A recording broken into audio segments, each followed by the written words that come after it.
Viewers, சுட்ட எண்ணெய் கத்திரிக்காய் குழம்பு செய்ய போகிறேன் இன்றைக்கி லஞ்சு. அதுக்கு நான் முதல்ல என்ன பண்ணுறேன், சாம்பார் வெங்காயத்தை எடுத்து தோல் உரித்து வச்சுக்கிறேன். இது வந்து மிக்சியில் போட்டு அரைக்கிறதுக்காக சாம்பார் வெங்காயத்தை எடுத்து தோல் உரித்து வச்சுக்கிட்டேன். அடுத்தது தாளிக்கிறதுக்கு ஒரு பெரிய வெங்காயம் எடுத்து வச்சுக்கிறேன், அதையும் தோல் உரித்து வச்சுக்கலாம். அடுத்தது ஒரு 3 தக்காளி எடுத்திருக்கேன். இந்த 3 தக்காளி வச்சு தான் நம்ம இப்போது சுட்ட கத்திரிக்காய் குழம்பு வைக்க போகிறோம். சுட்ட கத்திரிக்காய் சுட்ட எண்ணெய் கத்திரிக்காய் குழம்பு பண்ண போகிறோம். இப்போ வந்து நான் முதல்ல சாம்பார் வெங்காயத்தை தோல் உரித்து எடுத்துக்கிறேன். இதை தோல் உரித்து எடுத்துட்டு இதை வந்து நம்ம என்ன பண்ணணும்னா மிக்ஸி ஜாரில் போட்டு அரைச்சிக்கிடணும். சாம்பார் வெங்காயம் மிக்ஸி ஜாரில் நல்லா ஒன்று பதிமாக அரைச்சிக்கலாம், இல்லை நைஸ் பதத்தை கூட அரைச்சிக்கலாம். இப்போ நம்ம இந்த மாதிரி வெங்காயம் உரிக்கும் போது உள்ளே வந்து இந்த கருப்பு கலராக இருக்குது பார்த்திங்களா, அதனால் சாம்பார் வெங்காயத்தையும் நம்ம கழுவிட்டு தான் யூஸ் பண்ணணும். நல்லா தண்ணியில் போட்டு அலசிடணும், ஏன்னா அந்த கருப்பெல்லாம் போகணும். இந்த மாதிரி நம்ம சாம்பார் வெங்காயம் ரெடி பண்ணிக்கலாமா.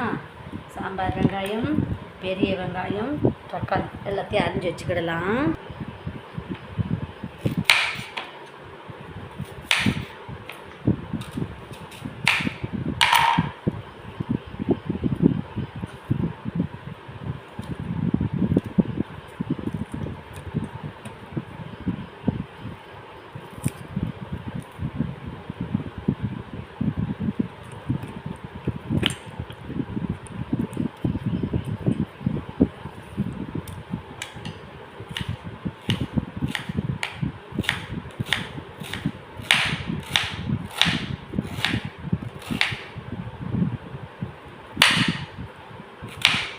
இது வந்து தாளிக்கிறதுக்கு நான் இன்றைக்கி வந்து கோஸ் பொரியல் பண்ண போகிறேன்.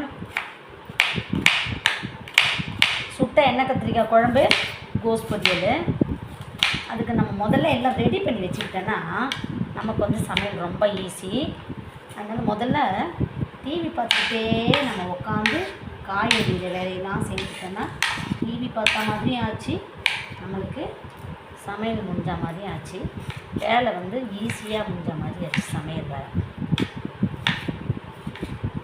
நம்ம வந்து தக்காளி ரொம்ப சின்னதாக அரிஞ்சிக்கணும்னு இல்லை, பரவாயில்ல. நான் இப்போ வந்து ஒரு மீடியம் சைஸ்லேயே கட் பண்ணிக்கிறேன். ஏன்னா நம்ம வதக்கும்போது எல்லாம் நல்லா வதங்கிடும். அதனால்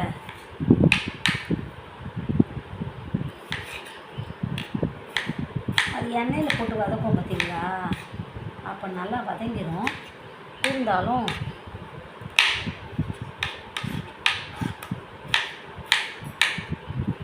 இப்போ கோஸ் வேறு அரியணும். இப்போ நான் எல்லாமே அரிஞ்சு எடுத்துக்கிட்டேன் பாருங்க. எல்லாம் தனித்தனியாக நம்ம அரிஞ்சு வச்சுக்கிட்டோமா.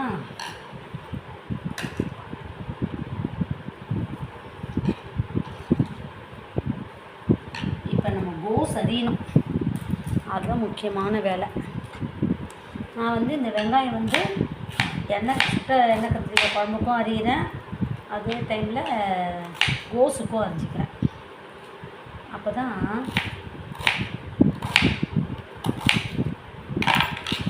எல்லாம் ஒன்றா அரிஞ்சு வச்சிட்டோன்னா நல்லாயிருக்கும். அடுத்தது கோஸ். நான் இன்றைக்கி வந்து கோஸ் மஞ்சூரியன் செய்ய போகிறேன், அதனால் கொஞ்சம் நிறையாவே வாங்கியிருக்கேன். கோஸ் மஞ்சூரியன் செய்யப்படுறேன். அதனால் இப்போ கோஸ் மஞ்சூரியனும் கோஸ் பொரியலும், முதல்ல கோஸ் பொரியல் பண்ணி வந்து சமையல் முடிச்சிடும். மஞ்சூரியன் வந்து ஈவினிங் ஸ்நாக்ஸ் பண்ணலான்னு பார்க்குறேன். இப்போ நான் வந்து எனக்கு அரை கோஸ் பொரியலுக்கு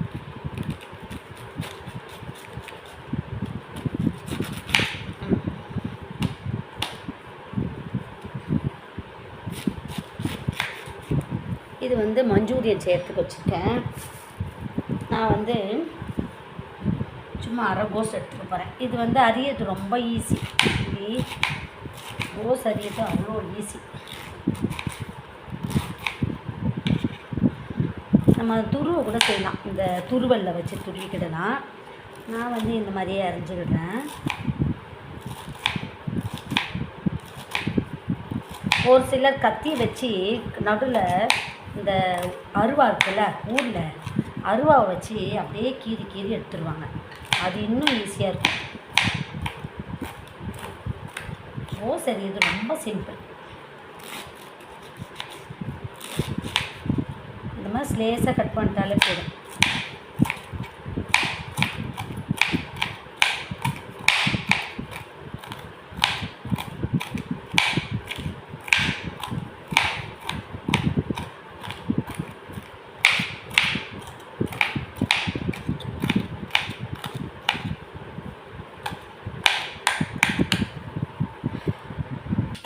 ஹலோ வியூவர்ஸ்,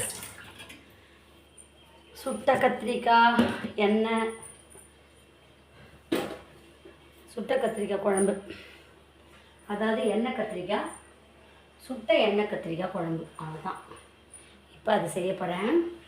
அதுக்கு நான் என்ன பண்ண போகிறேன், ஒரு ஸ்டவ் ஆன் பண்ணிக்கிடுறேன். அதில் நான் வாஷ் பண்ண கத்திரிக்காவை இந்த மாதிரி சொருவி போட்டுக்கிறேன்.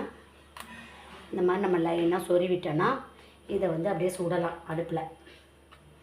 நம்ம இப்போ முன்னெல்லாம் அடுப்பில் சுடுவாங்க, இப்போ அடுப்பு வசதி இல்லை, அதனால் நான் ஸ்டவ்லேயே சுட்டுக்கிறேன். இந்த மாதிரி நான் எல்லா கத்திரிக்காயையும் நல்லா சுட்டு எடுத்துக்கிறேன்.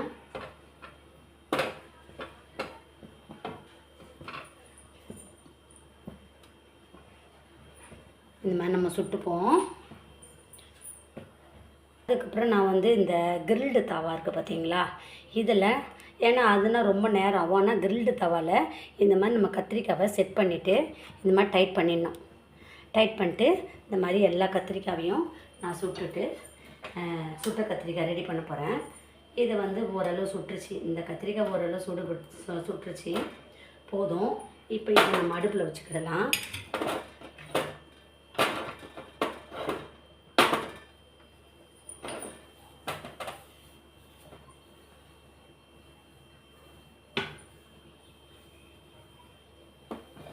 கொஞ்சம் நேரம் ஆகும், ஆனாலும் டேஸ்டியாக இருக்கும்.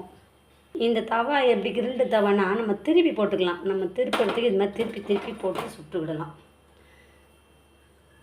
இப்போ நம்ம கிரில்டு தவா இருக்கனால ஈஸியாக இருக்குது. எல்லா கத்திரிக்காயும் ஒன்றா போட்டு இந்த மாதிரி நம்ம திருப்பி இப்படி எல்லா பக்கமும் ஈவனாக நம்ம சுட்டுக்கணும். அதுக்கு முன்னாடி நான் வந்து இந்த சிறுபருப்பு இருக்குது பார்த்தீங்களா, பைத்தம்பருப்பு, அதை வேக வச்சுக்கிறேன் ஒரு ஸ்டவ்வில். என்னட்டா கோஸ் பொரியல் பண்ணுறதுக்கு இந்த சிறுபருப்பு போட்டு பண்ணால், அதாவது பருப்பு வந்து பைத்தம்பருப்பு போட்டு பண்ணால் ரொம்ப டேஸ்ட்டாக இருக்கும். அதனால் ஒரு அடுப்பில் அது வேகுது. இந்த கத்திரிக்காய் சுட்ட உடனே நம்ம சுட்ட கத்திரிக்காய் சுட்ட கத்திரிக்காய் எண்ணெய் குழம்பு பண்ணலாம். ரொம்ப டேஸ்டியான சாப்பாடு இது. நம்ம எப்பவும் ஒரே மாதிரி செய்யாமல் இது கொஞ்சம் வித்தியாசமாக இருக்கும். இன்றைக்கி தேர்ஸ்டே நான்வெஜ் சாப்பிடல, அதுக்கு பதில் நல்ல டேஸ்டியான சுட்ட எண்ணெய் கத்திரிக்காய் குழம்பு பண்ணலாம். கொஞ்சம் நேரம் எடுத்துக்கும். அடுப்பு இருந்தால் எல்லாத்தையும் போட்டு டக்குன்னு எடுத்துடலாம். நம்ம அடுப்பு யூஸ் பண்ணுறதில்ல சிட்டி சைடில், கிராமத்து சைடில் அடுப்பு யூஸ் பண்ணுவாங்க.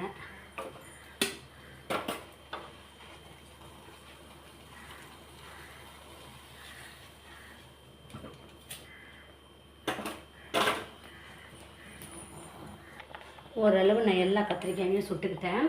இப்போ இது வந்து சூடாறின பிறகு தோல் உரிக்கணும். அதுக்குள்ளே நான் ஒரு பாத்திரத்தை அடுப்பில் வைக்கிறேன். தோல் உரிக்கணும்.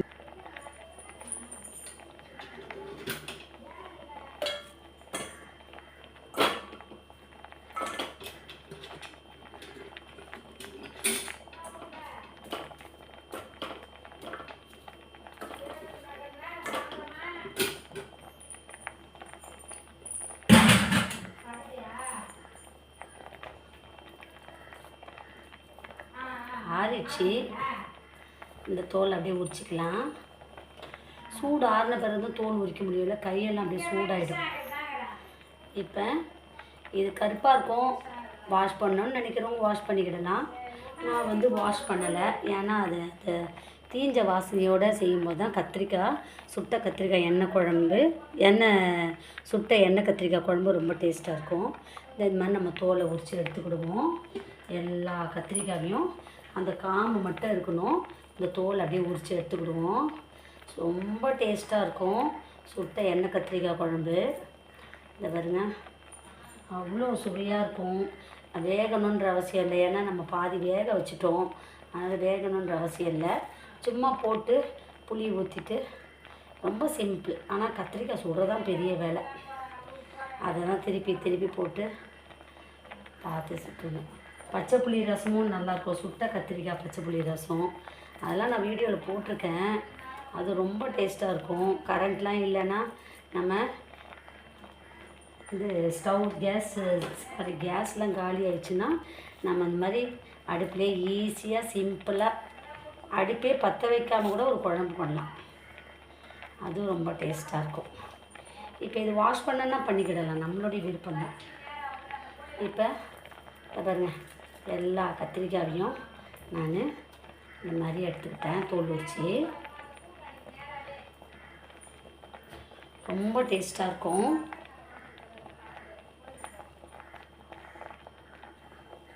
சுட்ட எண்ணெய் கத்திரிக்காய் குழம்பு ரெடி பண்ண போகிறேன். நான் மண்சட்டியில் வந்து எண்ணெய் ஊற்றிக்கிட்டேன். எண்ணெய் சூடாயிடுச்சான்னு தெரில, கடுகு போடுறேன். அப்போ எண்ணெய் சூடாகும்னு இருக்கும். வெந்தயம் போட்டுக்கிறேன். கண்டிப்பாக வெந்தயம் போட்டு செய்யுங்க, எந்த சமையல் பண்ணுறதா இருந்தாலும். சூடாகலன்னு நினைக்கிறேன் சட்டியே. இப்போ தான் கடுகு பொடியுது. சீரகத்தை போட்டுக்கணும்.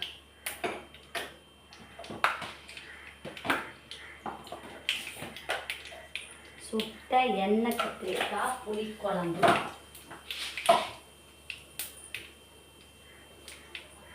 இப்போ நான் என்ன பண்ண போகிறேன், கட் பண்ணி வச்சுருந்த வெங்காயத்தையும் போட்டுக்க போகிறேன். போட்டு வதக்கிட்டு போகிறேன். இப்போ இதில் கல் உப்பு போட்டுக்க போகிறேன். கல் உப்பு போட்டுக்கிட்டேன்னா இப்போ வெங்காயம் நல்லா வதங்கிட்டோம்.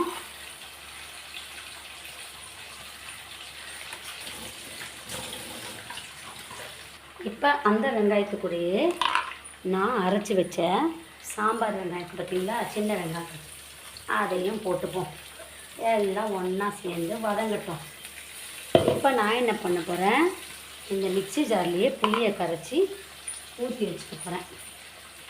இந்த மிக்ஸி ஜார் இருக்குது பார்த்தீங்களா, அதுலேயே நான் புளியை கரைச்சி வச்சுக்க போகிறேன். ஊற்றி ரெடி பண்ணி வச்சுப்பேன்.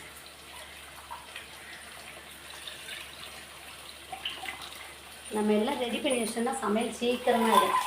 1 ஹவரில் முடிச்சிடலாம் எல்லாமே. வீட்டு வேலை வேகமாக நம்ம ஒரு மூளையை யூஸ் பண்ணி நம்ம செய்தோன்னா நம்ம வீட்டு வேலையெல்லாம் ரொம்ப சுலபம். பெரிய வேலையே கிடையாது. இதுக்காக வீட்டு வேலைக்கு ஆட்கள் வைக்கிற அவசியமே இல்லை. நம்மளே செய்திடலாம். நம்ம ஐடியாவாக செய்தால் நல்லா சிம்பிளாக வீட்டு வேலையை முடிச்சிடலாம். நம்ம மத்தியானத்துக்குள்ளே லஞ்சுக்குள்ளே எல்லா வேலையும் முடிச்சுட்டு நம்ம ஃப்ரீயாகவே ஆகிடலாம்.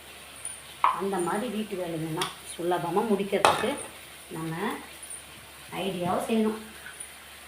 அதெல்லாம் செய்யும்போது வேலை சுலபமாகிடும். வெங்காயம் ஓரளவு வதங்கிச்சு. தக்காளி போட்டுக்கலாம்.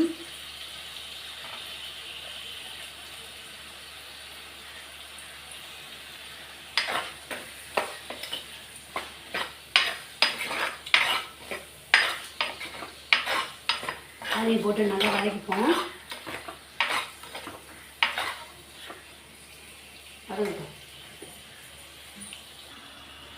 தக்காளி போட்டுக்கிட்டேன்னா நல்லா வதங்கட்டும். இப்போ நான் என்ன பண்ண போகிறேன், இது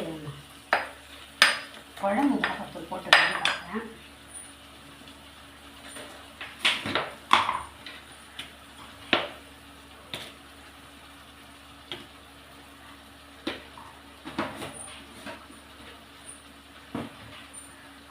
உங்களுக்கு கலர் வேணும்னா காஷ்மீரி சில்லி பவுடர் யூஸ் பண்ணிக்கிடுங்க.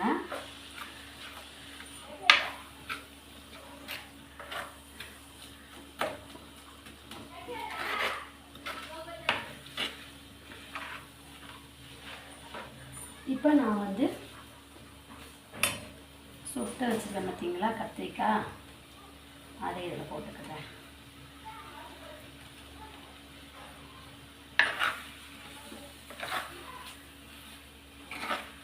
அரைச்ச புளியை ஊற்றிக்கிடலாமா?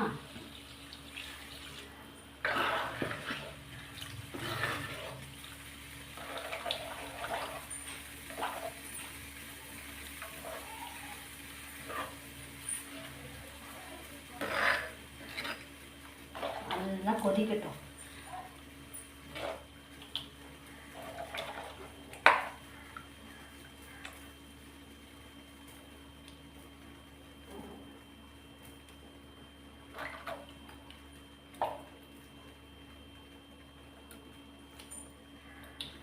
ரொம்ப டேஸ்ட்டாக இருக்குது. இப்போ இது வந்து கொதி வந்த பிறகு நல்லெண்ணெய் ஊற்றி இறக்கணும். நல்லா கொதித்து நல்லா எண்ணெய் பிரிஞ்சு வரும்போது நல்லெண்ணெய் இருந்தால் நல்லெண்ணெய் ஊற்றலாம். அப்படி இல்லைன்னு நம்ம சமையல் எண்ணெய் கூட ஊற்றி இறக்கிடலாம். இன்னொரு ஸ்டவ்வில் நான் வந்து கோஸ் பொரியல் பண்ண போகிறேன். கோஸ் பொரியலுக்கு எண்ணெய் ஊற்றிக்கிறேன். கடுகு போட்டுக்கிறேன்.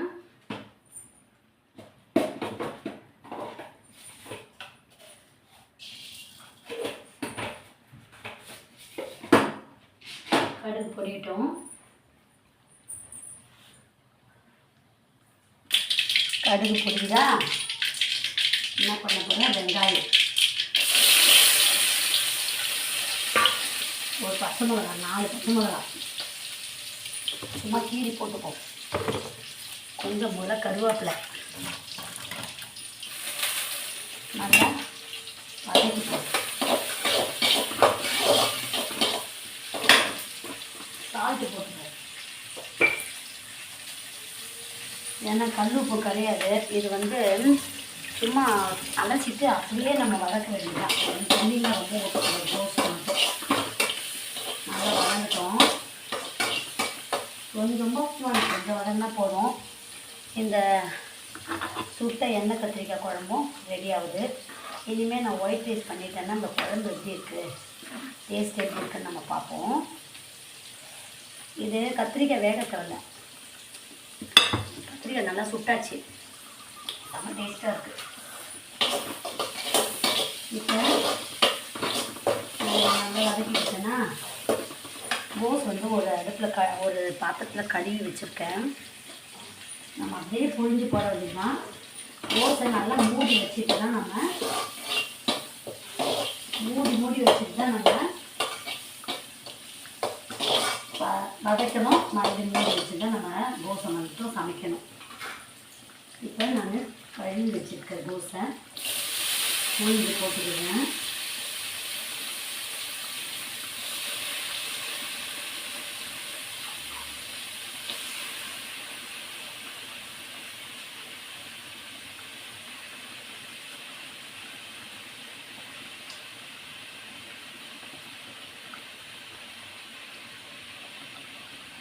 சுட்ட எண்ணெய் கத்திரிக்காய் குழம்புக்கு கோஸ் பொரியல் செம்ம டேஸ்ட்டாக இருக்கும்.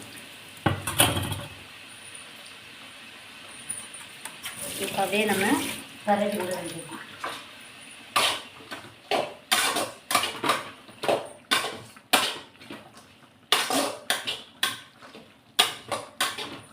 இதுக்கு மட்டும் உப்பு கம்மியாக தான் போடணும், நிறைய போட்டக்கூடாது. ஏன்னா அது வதங்கிடுச்சுன்னா ரொம்ப கம்மியாகிடும் கோஸ். அதனால் கோஸ் நிறைய இருக்குன்னு நினச்சிட்டு உப்பு அதிகமாக போட்டக்கூடாது. கோஸ் மட்டும் நம்பக்கூடாது. ஓகே, நல்லா வேகட்டும். சரி, எண்ணெய் கத்திரிக்காய், சுட்ட எண்ணெய் கத்திரிக்காய் புளிக்குழம்பு தயாராகிடுச்சு. கத்திரிக்காயெல்லாம் நல்லா உப்பு பிடிச்சிருக்கேன். ஏன்னா அது வெந்தது தான், உப்பு நல்லா பிடிச்சிருக்கும். இப்போ எனக்கு லஞ்சு இன்றைக்கி சீக்கிரமாக ரெடி பண்ணிட்டேன். ரொம்ப டேஸ்ட்டாக இருக்குது. இப்போ நான் கொஞ்சமாக நல்லெண்ணெய் தான் ஊற்றிக்கலாம். நல்லெண்ணெய் இப்போ இல்லை, அதனால் நான் சமையல் எண்ணெயை கொஞ்சம் ஊற்றிக்கிறேன்.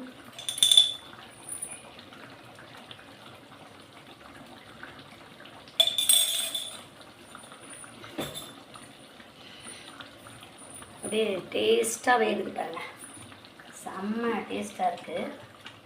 இப்போ இதை நான் சிம்மில் வச்சுட்டு அடுத்தது ஒயிட் ரைஸ் ரெடி பண்ணுறேன். ஒயிட் ரைஸு இந்த ஸ்டவ்வில் வச்சுட்டேன்னா என்னோட சமையல் ஓவர்.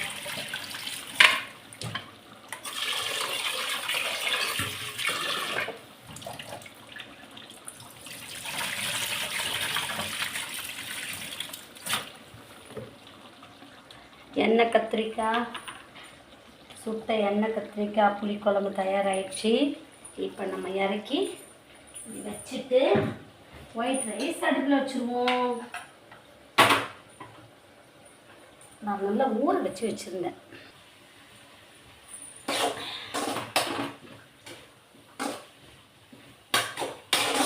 ஈரமாக கிண்டி என்ன பண்ணுங்க, அந்த தண்ணியே வெந்துடும். கோஸ்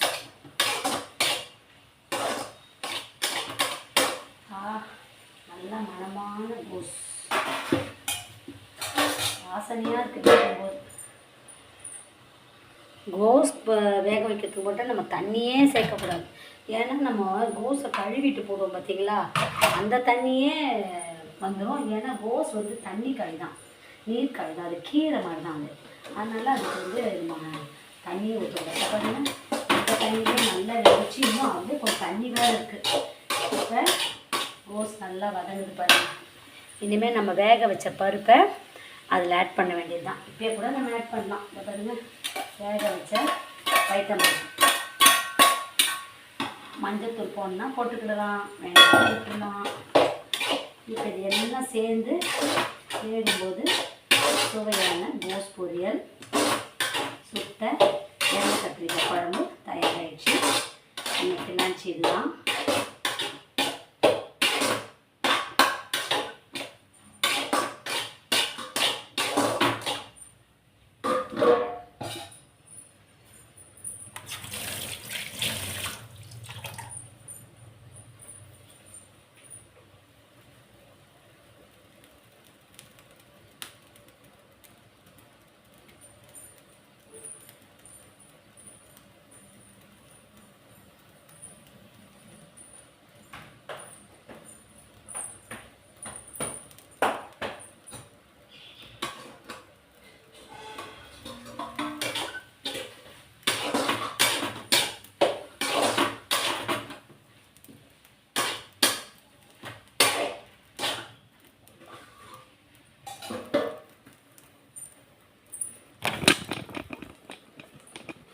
பார்ப்போமா கோஸ் வெந்திருக்கான்னுட்டு.